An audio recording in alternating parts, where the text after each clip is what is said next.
Have you ever looked in the mirror and wondered who's staring back at you? Not your physical appearance, but something deeper, that strange feeling that you're performing even when you're alone. That exhaustion that comes not from doing too much, but from being too much for everyone else. You wake up and immediately check your phone, curating the perfect response to messages. You choose your outfit not because you love it, but because it sends the right message. You smile at people you don't particularly like, laugh at jokes that aren't funny, and say, "I'm fine," when your soul is screaming.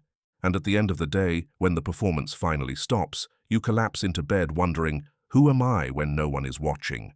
If this sounds familiar, you're not broken, you're not weak, you're trapped in what Carl Jung called the persona, the mask we wear to survive in the world. But here's what Jung discovered that will change everything. The very perfection you think is protecting you is actually destroying the person you were meant to become. This isn't another self-help lecture about being yourself. This is about understanding why the pursuit of perfection has become a prison and how Jung's revolutionary insight can set you free. Let me ask you something. When did you first learn that you weren't enough as you were? Maybe it was when your parents' faces lit up only when you brought home perfect grades. Maybe it was when you realized that posting the right photos got you more likes, more attention, more validation.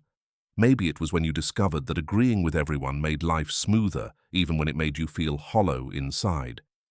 You learned early that authenticity was dangerous, that showing your real thoughts, your real struggles, your real desires led to rejection. So you did what every intelligent person does. You adapted. You became what others needed you to be. The straight-A student who never asks for help, even when drowning. The friend who's always cheerful, even when their world is falling apart. The partner who never complains, even when their needs are completely ignored. The social media presence that's perfectly curated, even when real life is chaos. But here's the cruel joke. The more perfect you became, the more empty you felt. The more people loved your performance, the more isolated you became. Because deep down, you knew they weren't loving you. They were loving the character you were playing. And that character, Jung called it the persona, and it's slowly killing who you really are. You think you're winning at life because you've figured out how to be exactly what everyone wants. You've cracked the code of social acceptance. You rarely get criticized because you've learned to anticipate what others expect. But winning at the wrong game is still losing. Jung's persona, the mask we can't take off. Carl Jung understood something that most people never realize. We all wear masks, but for some of us, the mask becomes so tight, so perfectly fitted, that we forget there's a face underneath. Jung called this the persona, from the Latin word for mask. Originally, it was the face actors wore in ancient Greek theater to project their character to the audience. Jung recognized that we all do this in the theater of daily life. We present a version of ourselves designed to get the response we want. And here's where it gets interesting. Jung didn't think the persona was necessarily bad. In fact, he saw it as necessary for functioning in society. You need some kind of social adaptation to navigate relationships, work, family dynamics. The problem comes when you can't take the mask off anymore, when the persona stops being something you use and becomes something that uses you. Think about it. How many different versions of yourself do you present in a single day?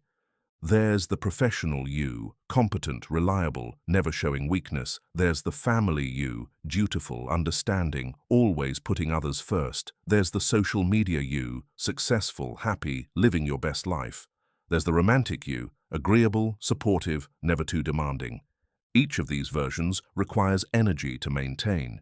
Each has its own script, its own rules, its own performance standards. And gradually, without realizing it, you start living your entire life from these scripts. You lose track of what you actually think, feel, or want underneath all the performance. Jung called this persona possession, when the mask becomes so dominant that it suffocates the authentic self beneath. You become like an actor who's been playing the same role so long, they've forgotten who they were before they stepped on stage.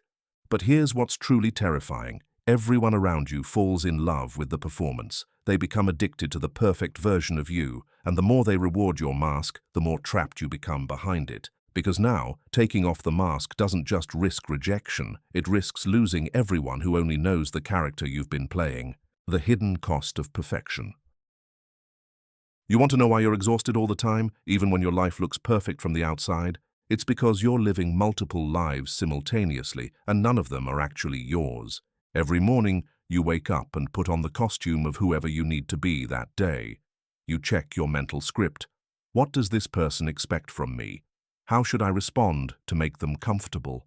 What version of myself will get me what I need?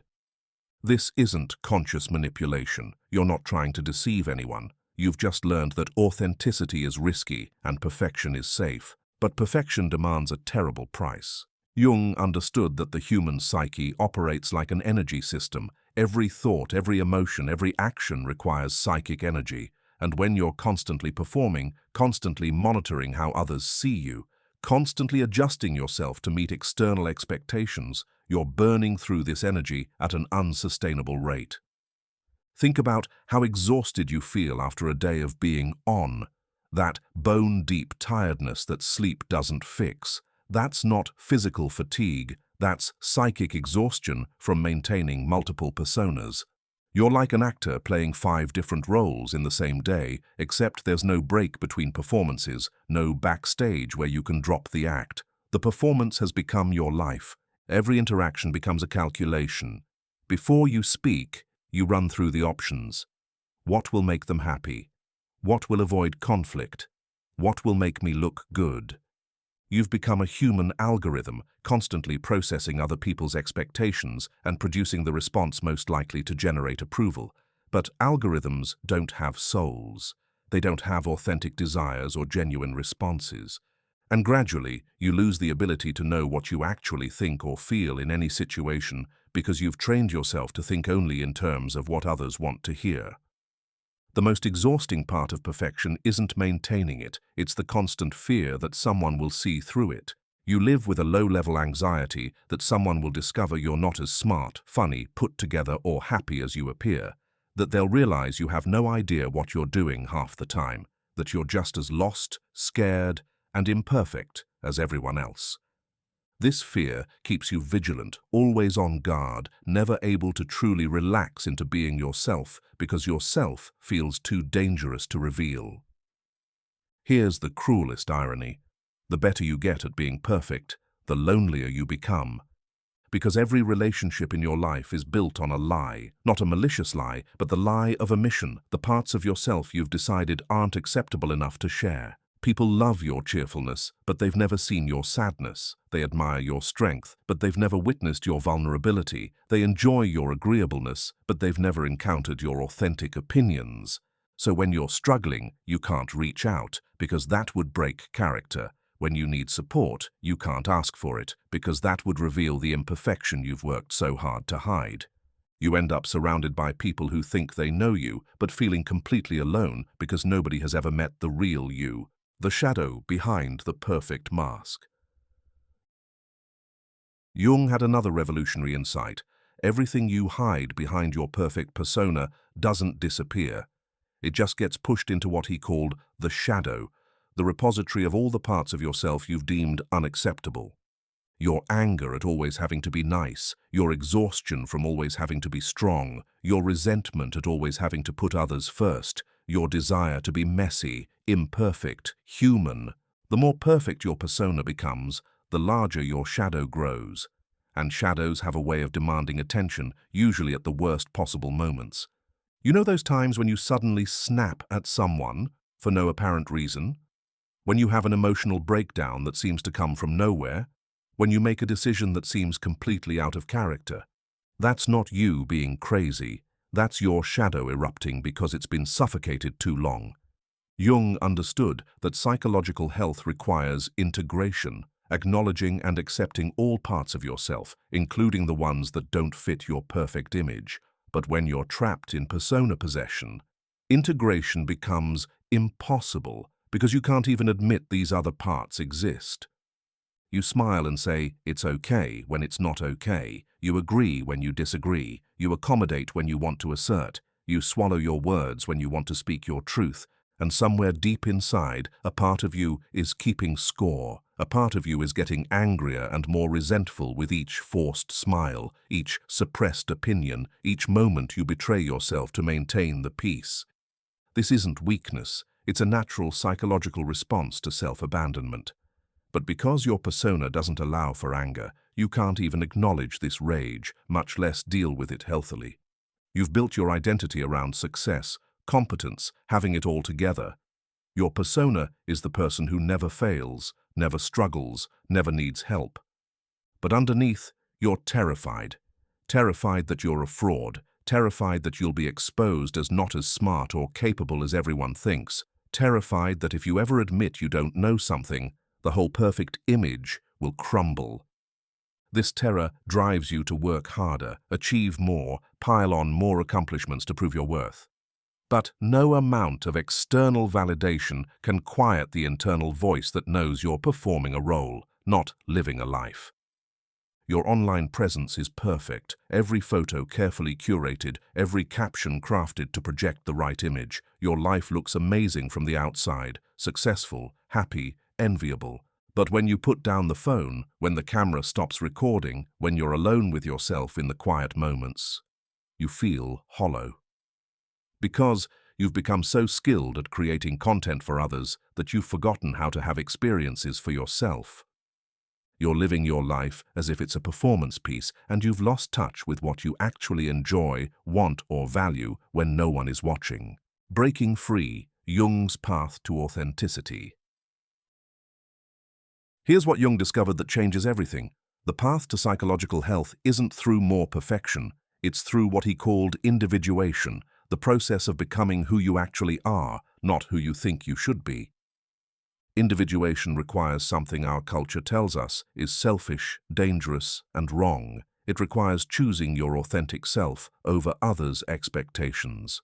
But this isn't about becoming self-centered or inconsiderate. It's about recognizing that you can't give what you don't have. You can't love others authentically if you don't know who you are. You can't build genuine relationships from a false foundation. The first step in breaking free from persona possession is developing what I call the courage to disappoint. This means being willing to let others see you as imperfect, difficult, or different from what they expected. It means risking their disapproval in service of your authenticity. Start small. Express a genuine opinion in a conversation instead of just agreeing. Say, "I don't know," when you don't know instead of pretending. Admit when you're struggling instead of saying you're fine. Watch what happens. Some people will be uncomfortable with this shift. They were invested in your perfect performance, and your authenticity threatens the dynamic they've grown comfortable with. That's information, not a problem. Jung believed that consciousness was the first step toward freedom. You can't change what you can't see. Start paying attention to how you shift depending on who you're with.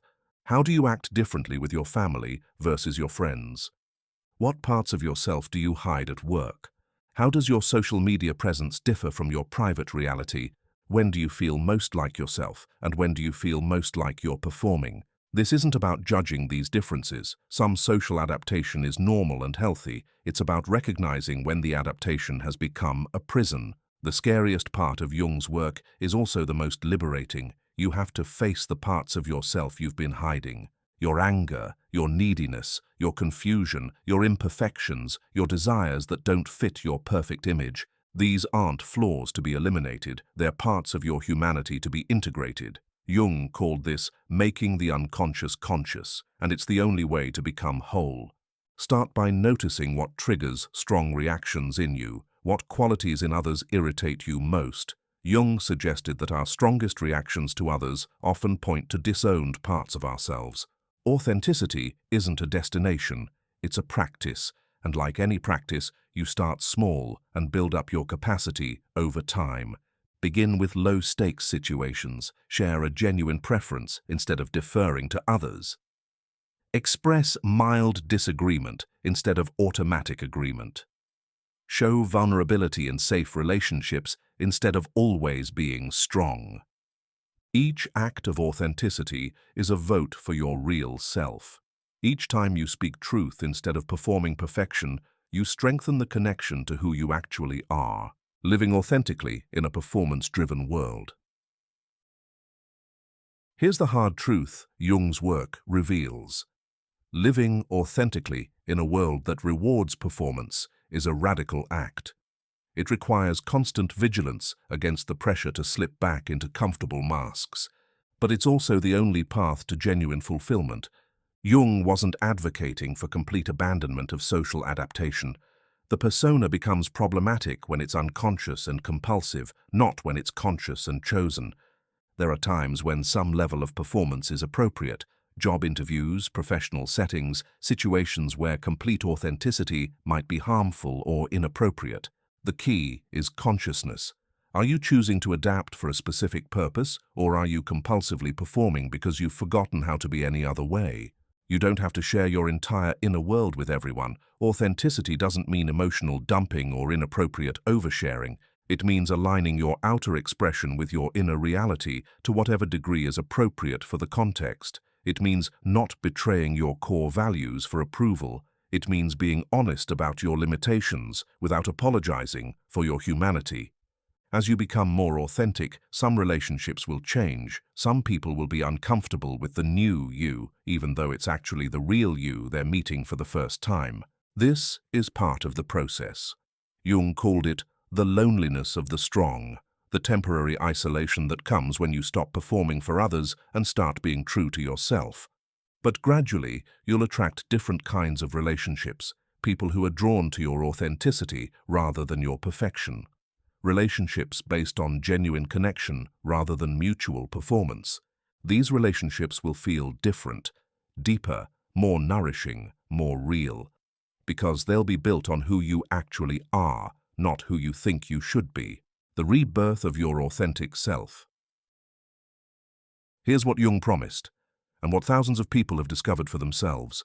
On the other side of persona possession is something extraordinary. Not perfection, authenticity, not constant approval, genuine respect, not exhausting performance, sustainable self-expression. When you stop performing your life and start living it, something magical happens. The energy you were spending on maintaining multiple personas becomes available for actually creating the life you want. The anxiety of being found out disappears because there's nothing to find out. You're already showing up as yourself. The loneliness of being surrounded by people who only know your mask is replaced by the deep satisfaction of being known and loved for who you actually are. Jung's individuation process doesn't make you selfish, it makes you whole, and whole people have more to offer the world, not less. When you're not spending all your energy maintaining a false self, you can use that energy for genuine contribution. When you're not afraid of your own imperfections, you can hold space for others' humanity.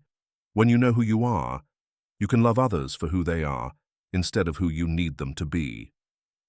The ultimate freedom Jung offers is this: the courage to be disliked for who you are, rather than loved for who you're not. Some people will prefer your persona to your authentic self. They were invested in the role you played, and your authenticity threatens their comfort zone. Let them go. Anyone who can only love you when you're performing isn't actually loving you at all. They're loving a character you created, a service you provided, a need you met. But the people who can love your authentic self, imperfections, struggles and all, those are the relationships worth building your life around. Right now, underneath all the masks and performances and perfect presentations, your authentic self is waiting. It's been waiting through every forced smile, every suppressed opinion, every moment you chose approval over authenticity. It's been waiting with your real dreams, your genuine preferences, your true thoughts and feelings and desires. Jung's great promise is this: you don't have to wait any longer. You can start today. Start small. Start scared. But start. Stop saying fine when you're not fine. Stop agreeing when you disagree. Stop performing happiness when you're struggling. Stop pretending to be someone you're not. The world doesn't need another perfect person. It needs you. Messy, imperfect, struggling, authentic you. Are you ready to stop being perfect and start being real? Are you ready to trade the exhaustion of performance for the energy of authenticity? Are you ready to lose the approval of those who only loved your mask and gain the respect of those who can love your truth? If you've made it this far, something in you is already saying yes. Something in you is already ready to begin the journey from persona to authentic self. Jung called it individuation. I call it coming home to yourself. The only question left is, when will you take off the mask and let the world meet who you really are? Your authentic life is waiting, and it's been waiting long enough.